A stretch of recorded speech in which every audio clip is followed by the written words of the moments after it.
से कहा गया है। बढ़ते हैं जी आगे। अब जरा बात करते हैं हुकूमत के एक बड़े फैसले की। हुकूमत की तरफ से एक और हुक्मनामा जारी किया गया है और यह हुक्मनामा जम्मू कश्मीर इंतजामिया की तरफ से जारी कर दिया गया है कि दिल्ली से बाहर जो भी गाड़ी खरीदी गई है अब उसके लिए बाज़ाब्ता तौर पर रजिस्ट्रेशन को लाजमी करार दिया गया है।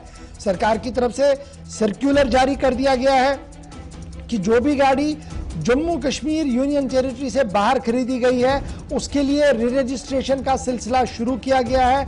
आरटीओज एआरटीओज को यह ताकत दी गई है, ये इख्तियार दिया गया है कि वो गाड़ियों को रोक सकते हैं तब तक जब तक उनकी रजिस्ट्रेशन ना हो। आपको याद होगा कि रजिस्ट्रेशन और टैक्स का मामला पिछले कई हफ्तों से कोर्ट के अंदर भी समाअत था पिछले महीने और उसके बाद इसका फैसला भी सामने आया था और कोर्ट ने अपनी समाअत के दौरान इस बात की वजाहत की थी कि मामला जैसा भी हो हमने आगे बढ़ना होगा और ये जो टैक्स का मामला था उस पर एक वजाहत आई थी और उसके बाद लग रहा था कि शायद एक राहत मिली है सब लोगों के लिए। लेकिन इस वक्त की बड़ी खबर जब हम आपके सामने रख रहे हैं तो जम्मू कश्मीर के अंदर जो भी बैरूनी रियासत से गाड़ियां आई हैं अब उनका नंबर जो है वो जम्मू कश्मीर का होना चाहिए। जब नंबर जम्मू कश्मीर का लगेगा तो टैक्स का आना भी कहीं ना कहीं सीधे सीधे से लग रहा है और इसमें बाज़ाब्ते तौर पर एक्ट का जो हवाला जो है वो दिया गया है कि 45 दिन और 50 दिन के अंदर अंदर ये पूरा मामला जो है वो मुकम्मल करना होगा। ये कहा गया कि अगर जो सेक्शन 42 है उसमें ये कहा गया कि ओनर ट्रांसफर का कितने दिन में होगा और फिर बाज़ाब्ते तौर पर रजिस्ट्रेशन जो है वो कितने दिन के अंदर अंदर करनी चाहिए। 45 दिन टोटल दिए गए हैं रजिस्ट्रेशन के हवाले से, उसके बाद कार्रवाई जो है वो की जाएगी। सीधे चलते हैं जी श्रीनगर, हमारे साथ एडवोकेट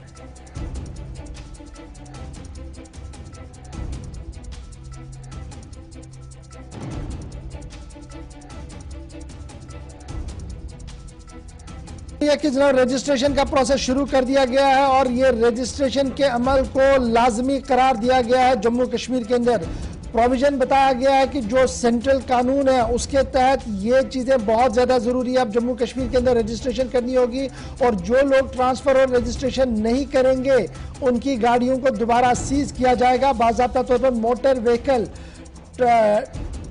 टैक्सेशन एक्ट 1957 के हवाला देते हुए ये कहा गया कि ट्रांसफ़र और ओनरशिप और परचेज ट्रांसफ़र का जो सिलसिला है उसे लाजमी करार दिया गया है जम्मू कश्मीर के अंदर।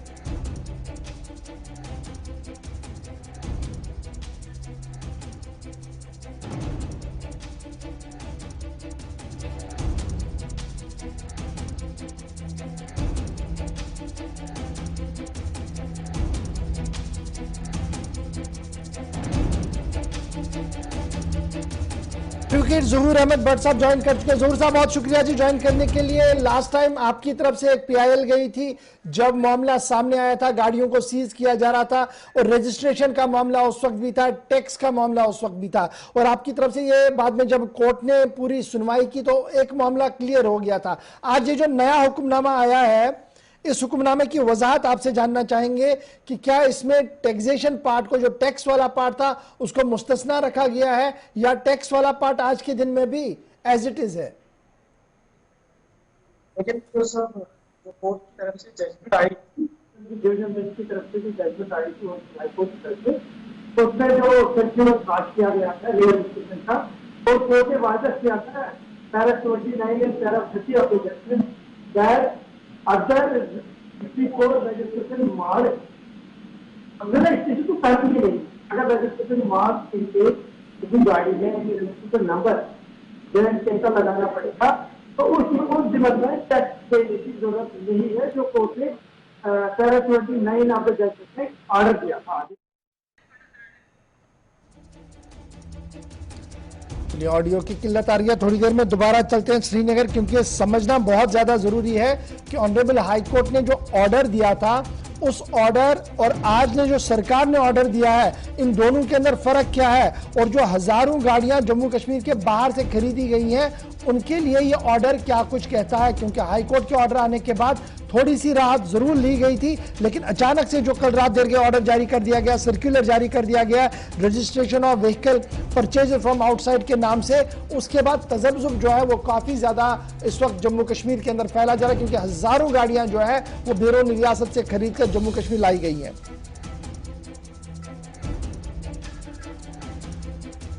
जरूर साहब, मैं जरा दोबारा से आपके पास आ रहा हूं क्योंकि ऑडियो में थोड़ा सा किल्लत आ रही थी। एक बार मैं जानना चाहूंगा, जो ऑनरेबल हाई कोर्ट का ऑर्डर था और जो सरकार ने आज ऑर्डर दिया, इन दोनों ऑर्डरों के अंदर फर्क क्या है, और आम आदमी को अगर समझना हो उसके लिए कैसे हम समझाएं कि उसने क्या कुछ करना है? हृदय सर, जो ऑनरेबल हाई कोर्ट का ऑर्डर था, पैरा 29 एंड पैरा 30 जो continuing para of the judgments है, वहां पर क्लियर कोर्ट ने ऑर्डर दिया था कि रजिस्ट्रेशन करने की जरूरत नहीं है अब जम्मू एंड कश्मीर में गैर जेके रजिस्ट्रेशन गाड़ियों को। हता है कि अगर गाड़ी 12 महीने से ज्यादा टाइम पर यहाँ रखी जाए तब जाके गाड़ी का रजिस्ट्रेशन मार्क के लिए रजिस्ट्रेशन नंबर चेंज करना पड़ेगा। उस जिम्मन में कोई टैक्स दोबारा टैक्स जो टैक्स जब हम गाड़ी लेते हैं उस टाइम जो टोकन टैक्स देते हैं वो दोबारा देने की जरूरत नहीं है। लेकिन जो सरकार ने कर ऑर्डर इजरा किया है ट्रांसपोर्ट डिपार्टमेंट की तरफ से, उस ऑर्डर में स्टार्टिंग में दिखा रहे हैं इम्प्लीमेंटेशन ऑफ द जजमेंट, यानी judgment of the honourable court implement की जा रही है। लेकिन जब उसको आगे देखते हैं, आगे प्रोड्यूस ऐसे चाहिए ऑर्डर में, वहां पर लास्ट में लिखा है कि सेक्शन के मुताबिक अथॉरिटी को करना होगा जो सेक्शन 45 और 54 एसओ। लेकिन एसओ जो है वो ऑलरेडी चैलेंज हुआ था, जिसमें बोला गया था टैक्स हमने चैलेंज किया था और उन्होंने बोला था टैक्स नहीं देना। तो ये बात तो यहाँ पर क्लियर लग रहा है, ये ऑनरेबल हाई कोर्ट की जजमेंट की कंटेम्प्ट है और विलफुल डिसोबेनेंस ऑफ लॉ है। तो इसीलिए लोगों में तो खर्चा है।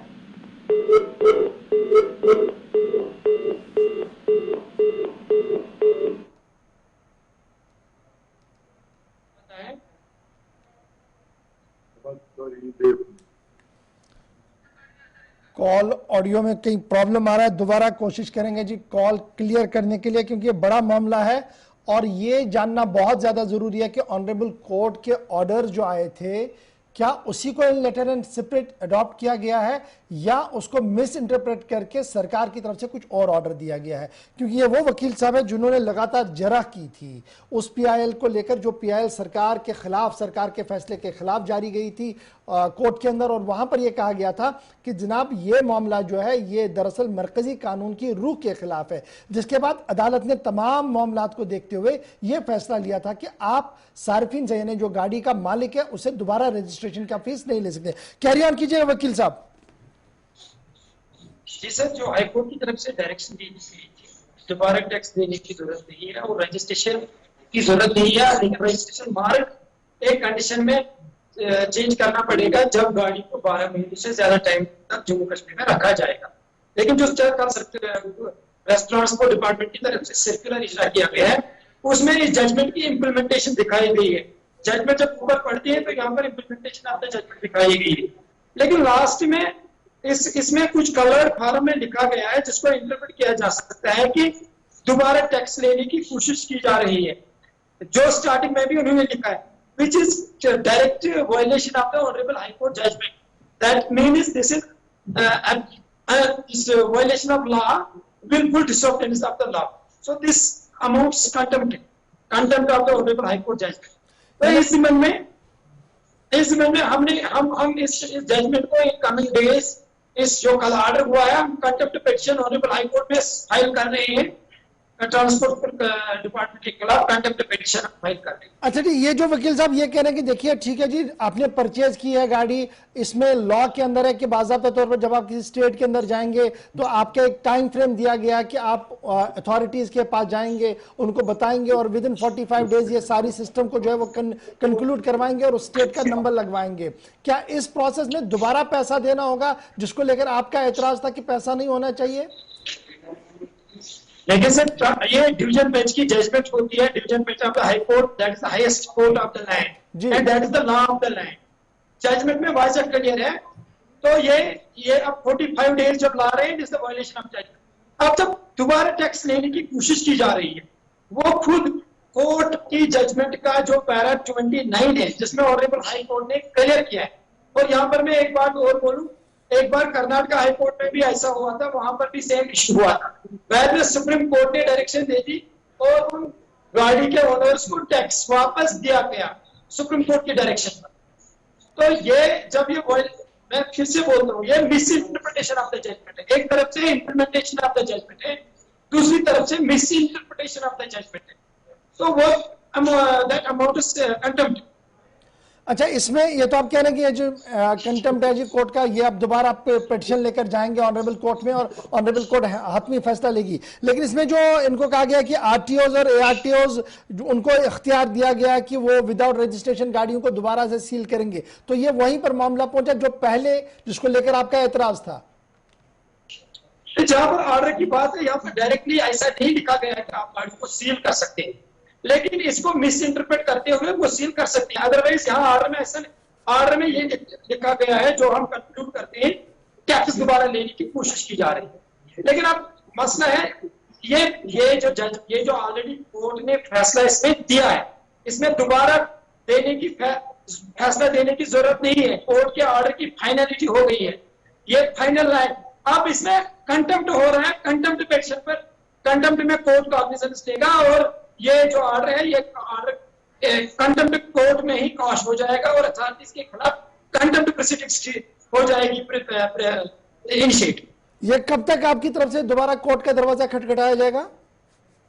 हमने आज ही कंटेम्प्ट पिटीशन तैयार की है, लेकिन ये डिवीजन बेंच की जजमेंट है, ये हम, लेकिन कोर्ट की आज वैकेशन चल रही है, 25 तारीख तक वैकेशन है। इंशाल्लाह 26 तारीख को भी ये केस कोर्ट में लगेगा कंटेम्प्ट पिटीशन। बहुत शुक्रिया जी जी बहुत शुक्रिया जी एडवोकेट ज़हूर साहब हमारे साथ ज्वाइन करने के लिए। बड़ी मुश्किल से इनकी ऑडियो को हमने कैच किया और ये जो हम भी समझ रहे थे कि शायद ये सही तरीके से इंटरप्रेट नहीं किया गया कोर्ट के ऑर्डर को, एडवोकेट ज़हूर साहब यही बता रहे थे, क्योंकि ये वो आदमी है जिन्होंने पहले ऑर्डर को लेकर जरा की थी। अब इनका मानना कि देखिए जो कोर्ट का ऑर्डर था वो मिस इंटरप्रेट किया गया और कोर्ट की सही डायरेक्शन को वायलेट करने की कोशिश की, इसलिए दोबारा अदालत का दरवाजा वो खटखटाएंगे ताकि सार्फिन को राहत मिल सके। तो ये तो थी जनाब आपकी बात, क्योंकि ये समझना बहुत ज्यादा जरूरी था कि आगे होगा क्या। यानी 23 तारीख तक आप भी इंतजार कीजिए, कोर्ट खुलेंगे तो उसके बाद सबकी नजरें कोर्ट पर रहेंगी कि कोर्ट उन हजारों सार्फिन के लिए क्या कुछ हुक्मनामा जारी करेगा री रजिस्ट्रेशन के हवाले।